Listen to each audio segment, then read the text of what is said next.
Bismillahirrahmanirrahim. Assalamu alaikum. My name is Ahmed Nadeem and I am your teacher for statistics. Chapter number 12 estimation हम study कर रहे हैं और आज एक नया टॉपिक स्टार्ट करेंगे। तो चलिए बोर्ड की तरफ देखते हैं और टॉपिक को अंडरस्टैंड करते हैं। आज का टॉपिक है बेस्ट एस्टिमेटर। देखिए, इससे पहले आपने बहुत से एस्टिमेटर्स को स्टडी किया है और उसकी कैलकुलेशंस को भी परफॉर्म किया है। बहुत से एस्टिमेटर्स में आपको याद होगा कि हमने मीन,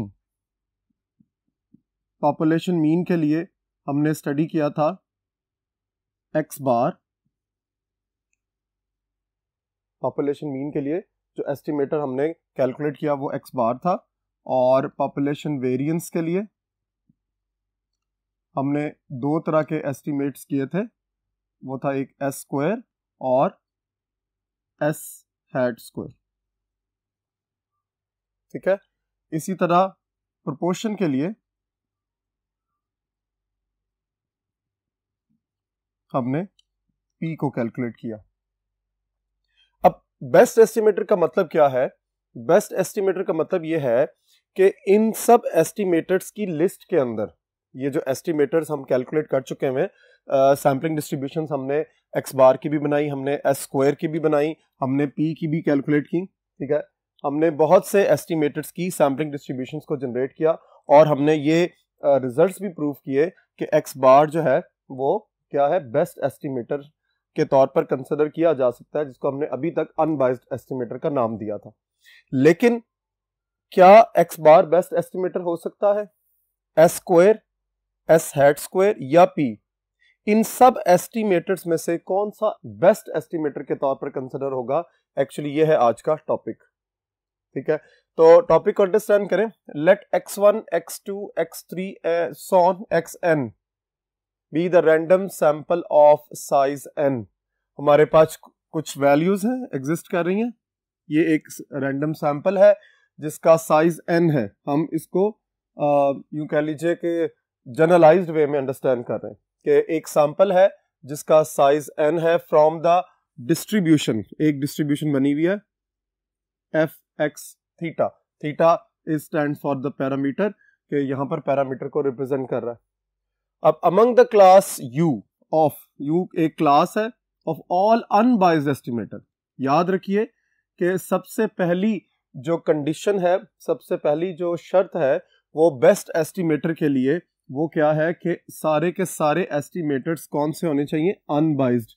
इसीलिए मैंने यहां पर भी इनको लिस्ट आउट किया था कि ये जितने भी एस्टिमेटर्स थे, इससे पहले हम ये पढ़ चुके हुए हैं कि x bar is the unbiased estimator of mu, s square is biased estimator और s hat square is the unbiased estimator.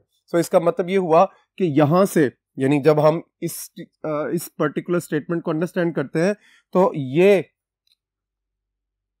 यहां से कैंसिल हो जाता है। उसकी रीजन ये हुई कि हमने जो क्राइटेरिया डिसाइड किया, वो पहला जो आपका पॉइंट है वो है अनबाइज्ड एस्टिमेटर्स। सो जो भी अनबाइज्ड एस्टिमेटर होगा उसी को उस लिस्ट के अंदर शामिल करेंगे कि हम उसको चूज कर सके एज ए बेस्ट एस्टिमेटर, ठीक है। सो एक्स बार, एस हैट स्क्वायर और पी समझ लीजिए कि मैच इनमें है और इनमें से हमने चूज करना है कि कौन सा बेस्ट एस्टिमेटर है। तो फिर अब अगली कंडीशन क्या है कि अब ये सारे फर्ज कर लेंगे, ये सारे उन्होंने फंक्शन के तौर पर यहाँ पर डिफाइन कर दिया गया है कि टी जो है एक एस्टिमेटर है अमंग द जी, जिसका x1, x2 so on xn तक एक सैंपल था, वहां से इसको जनरेट किया गया। तो for the given parameter theta, the estimator T star is set to be the best estimator if, ठीक है। याद रखिए एक कंडीशन तो यहां से क्लियर होगी कि आपको याद रखना है कि जब भी बेस्ट एस्टिमेटर को आपने तलाश करना है तो पहली कंडीशन क्या होगी कि मस्ट बी अनबाइज्ड, ठीक है। अनबाइज्ड का मतलब क्या है? ये आपको लास्ट 2-3 लेक्चर्स में ऑलरेडी क्लियर हो चुका हुआ है कि expected value of T must be equals to theta according to this situation, ठीक है। यानी जब आप एक्सपेक्टेशन लें उस पर्टिकुलर एस्टिमेटर की तो वो पॉपुलेशन पैरामीटर के इक्वल आ जाए, ये पहली कंडीशन है। नंबर 2 के ऊपर यानी इसीलिए याद रखिए कि मैं इसकी तरफ इशारा बार बार कर रहा हूं कि ताकि आपको माइंड के अंदर रहे कि हमने एस्टिमेटर्स तो ये सारे ही कैलकुलेट किए, लेकिन इसमें से हमने क्रॉस इसको क्यों किया, क्योंकि ये बाइज्ड एस्टिमेटर था जिसका प्रूफ हम लास्ट लेक्चर में भी कर चुके हैं। सो पहली कंडीशन क्लियर हो गई कि मस्ट बी द अनबाइज्ड, उसका मतलब एक्सपेक्टेशन है। दूसरी कंडीशन ये है must have minimum variance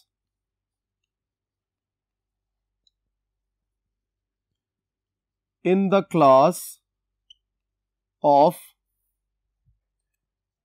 all unbiased estimators।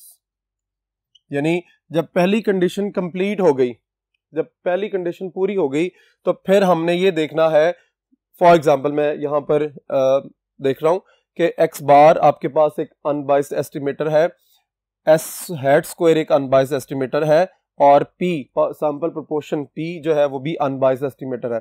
अब जब पहली कंडीशन पूरी होगी, must have the minimum variance, यानी इन सब एस्टिमेटर्स में से जो कि ऑलरेडी साबित हो चुके हुए हैं कि ये सारे के सारे अनबाइस्ड एस्टिमेटर्स हैं, इनमें से किसका वेरिएंस सबसे कम है। यानी अगर बेस्ट एस्टिमेटर की तलाश है तो पहली बात तो अनबाइस्ड होना जरूरी है, और दूसरी बात कि इन सब अनबाइस्ड एस्टिमेटर्स में से किस एस्टिमेटर का वेरिएंस सबसे कम है। सो must have the minimum variance in the class of unbiased estimator. Unbiased estimator को तलाश करेंगे सबसे पहले, और फिर उन सब एस्टिमेटर्स का वेरिएंस कैलकुलेट करेंगे। जिस एस्टिमेटर का वेरिएंस सबसे कम होगा वो बेस्ट एस्टिमेटर के तौर पर कंसिडर होगा। नेक्स्ट बोर्ड की तरफ चलते हैं और इसमें मजीद अंडरस्टैंड करते हैं। जी, best estimators of population mean variance and proportion. अब इसको कंसिडर करेंगे। Let x1 x2 x3 so on xn एक रैंडम सैंपल है आपके पास, यहां से ये एक रैंडम सैंपल है of size n, generalized way में बात हो रही है, from a population with unknown mean mu and unknown variance sigma square. Then best estimators of mu and sigma are. वो क्या है, याद रखिए कि बेस्ट एस्टिमेटर x बार है किसी भी पर्टिकुलर सिचुएशन में, कि जब भी आप एस्टिमेटर्स की लिस्ट के अंदर से निकालेंगे तो x bar is the best estimator, और उसका फॉर्मूला है सिग्मा x ओवर n। और for mu and s hat square is equal to sigma x minus x bar square divided by n minus 1। ये बेस्ट क्यों consider हुए, इससे पहले already हम ये बात डिस्कस कर चुके हुए कि ऐसा एस्टिमेटर जो कि अनबाइज्ड है और उसका वेरिएंस सबसे कम है। यानी आप ये कह सकते हैं कि मेजर्स ऑफ सेंट्रल टेंडेंसी जब आप कैलकुलेट करते हैं तो आपके पास x बार के अलावा और भी फॉर्मूलाज हैं।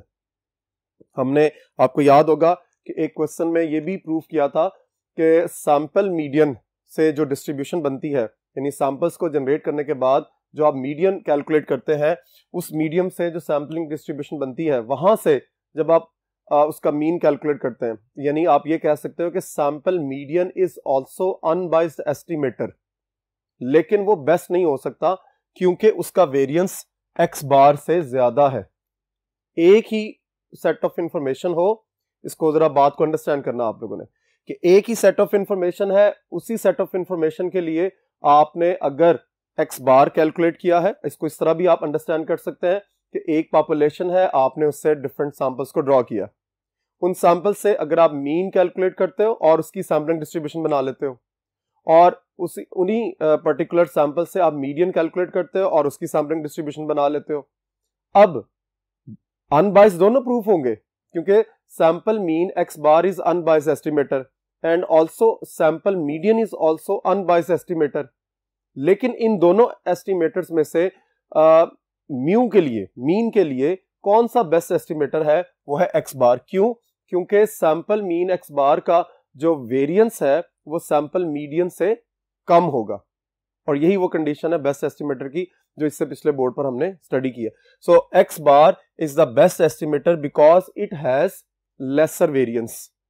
ठीक है, अब यहां पर आ जाइए कि एस हैट स्क्वायर, इसके लिए भी वही कंडीशन है कि एक तो ये अनबाइज्ड है, ठीक है, और दूसरा इसका वेरिएंस यानी एस हैट स्क्वायर की जो सैम्पलिंग डिस्ट्रीब्यूशन बनती है, उस सैम्पलिंग डिस्ट्रीब्यूशन से जब आप वेरिएंस कैलकुलेट करते हैं तो उस वेरिएंस की वैल्यू भी बाकी एस्टिमेटर्स जो कि आप डिस्पर्शंस के लिए कैलकुलेट करते हैं उन सब से कम होती है। सो आज के बाद आपने ये याद रख लेना है कि जब भी बेस्ट एस्टिमेटर की बात होगी फॉर वेरिएंस सिग्मा स्क्वायर, यानी आपको किसी क्वेश्चन में कहा जाए, ये बात मेरी कहीं नोट कर लीजिए, क्योंकि नेक्स्ट आप जब इसकी न्यूमेरिकल एग्जांपल करेंगे तब आपको ये बात याद होनी चाहिए ताकि आप आसानी के साथ इसको सॉल्व कर सकें, कि जब भी आपको पॉपुलेशन मीन म्यू के लिए बेस्ट एस्टिमेटर को कैलकुलेट करना है then you have to calculate x bar, और जब पॉपुलेशन वेरिएंस की बात होगी, पॉपुलेशन वेरिएंस को आपने जब कैलकुलेट करना है तो फिर आप एस हैट स्क्वायर को कैलकुलेट करेंगे जिसका फॉर्मूला है sigma x minus x bar square over n minus 1।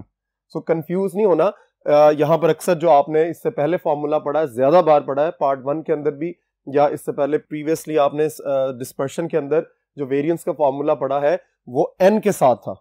सो मैं इसलिए यहां साइड पर इसको लिखकर आपको याद करवा देता हूं कि एस स्क्वायर का इससे पहले जो फॉर्मूला पढ़ा है आपने sigma x minus x bar square over N, ये फॉर्मूला आपने यूज नहीं करना। Not best estimator for sigma square. ठीक है, क्यों? रीजन क्या है? सबसे पहली रीजन जो है वो ये कि ये बाइज्ड एस्टिमेटर है, और दूसरा ये है कि इसका वेरिएंस जो है वो इस एस हैट स्क्वायर के वेरिएंस से जो डिस्ट्रीब्यूशन जनरेट होती है उससे ज्यादा है। ठीक है, अब नेक्स्ट जो है वो प्रोपोर्शन की बात हो रही है कि अगर हमने best estimator for proportion calculate करना है तो फिर हम ये लिख सकते हैं कि best estimator for population proportion pi is P is equals to X over N. ठीक है, ये x के बारे में ऑलरेडी पहले डिस्कशन हो चुकी हुई है। This is number of successes, ठीक है, प्रेजेंट इन सैंपल, यानी सैंपल के अंदर जो आपकी नंबर ऑफ सक्सेसेस है, और n जो है वो सैंपल साइज। सो इस फॉर्मूले से आप जब प्रोपोर्शंस कैलकुलेट करते हैं तो प्रोपोर्शन आने के बाद जो सैम्पलिंग डिस्ट्रीब्यूशन जनरेट होती है इसका वेरिएंस भी बाकी प्रोपोर्शन के हवाले से जो कैलकुलेशंस है उससे कम है। So unbiased estimator having minimum variance is the best estimator, और ये फॉर्मूलाज हैं सबसे पहले मीन के लिए, for variance and for proportion. Next board की तरफ चलते हैं और मजीद कॉन्सेप्ट्स को अंडरस्टैंड करते हैं।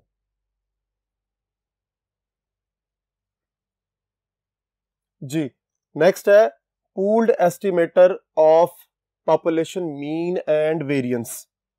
पॉपुलेशन मीन और वेरिएंस के लिए पूल्ड एस्टिमेटर भी हम कैलकुलेट करते हैं।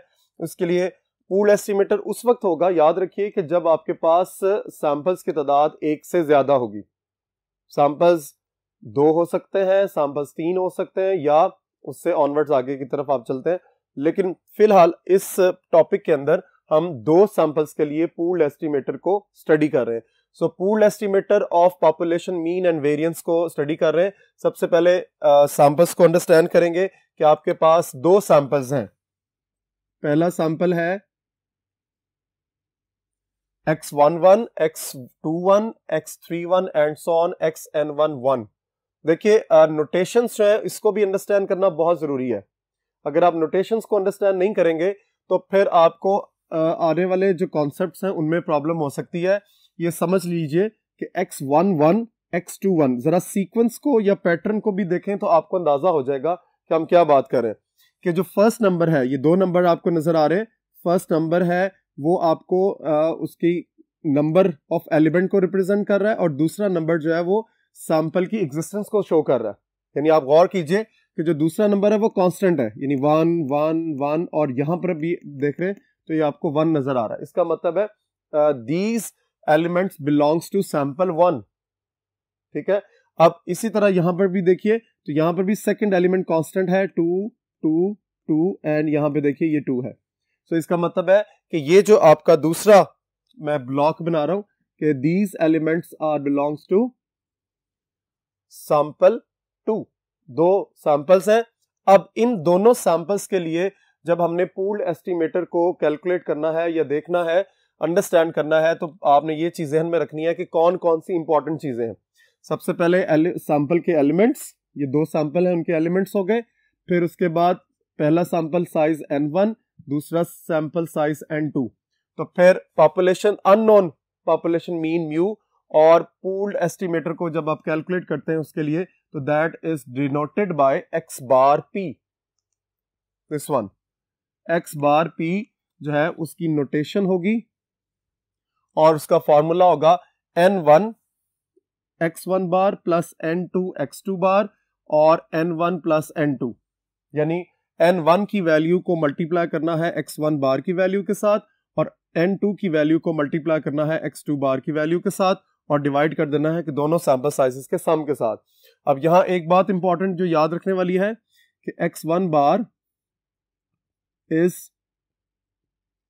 Unbiased estimator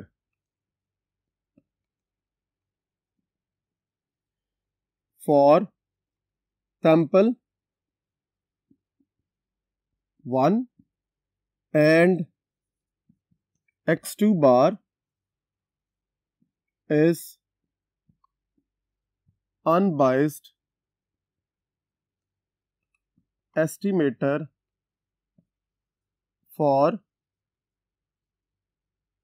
sample 2। यानी आपने सैंपल 1 और सैंपल 2 से जो मीन कैलकुलेट किया है वो क्या है, x1 बार फॉर सैंपल 1 और x2 bar for sample 2।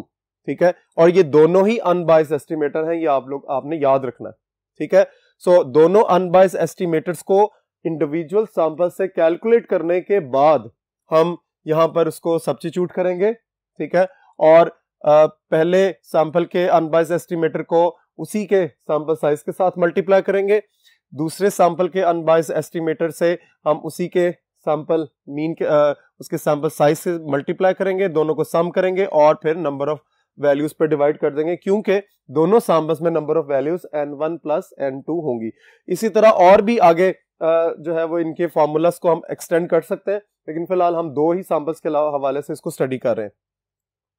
Next है आपके पास यहां पर pooled estimator of sp square of sigma square is, यानी अब आपने याद रखना है कि जब मीन की बात करेंगे पूल्ड एस्टिमेटर तो उसकी नोटेशन है x बार p। ठीक है, और जब वेरिएंस के पूल्ड एस्टिमेटर की बात करेंगे तो उसकी नोटेशन है sp स्क्वायर।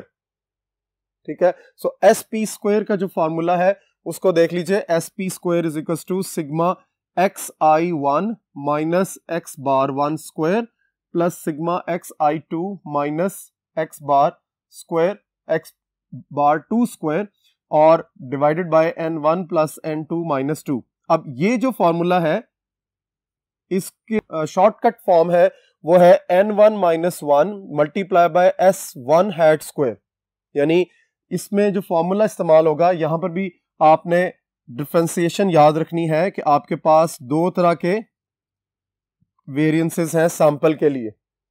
सो डिफरेंस याद रखना है कि जब भी pooled estimator of population variance आप कैलकुलेट करेंगे in the presence of two samples, तो फिर आपको क्या करना है कि आपको s हैट स्क्वायर को पुट अप करना है उस फॉर्मूले के अंदर। सो फर्स्ट सैंपल साइज में से 1 को माइनस करेंगे, ये मैं आपको कैलकुलेशन मॉड की भी बात बता रहा हूं आगे, कि फर्स्ट सैंपल साइज में से 1 को माइनस करेंगे और उसको उसी के वेरिएंस के साथ मल्टीप्लाई करेंगे, और वो वेरिएंस जो है वो S1 हैट स्क्वायर है, क्योंकि फर्स्ट सैंपल है तो S1 कह रहे हैं उसको हम।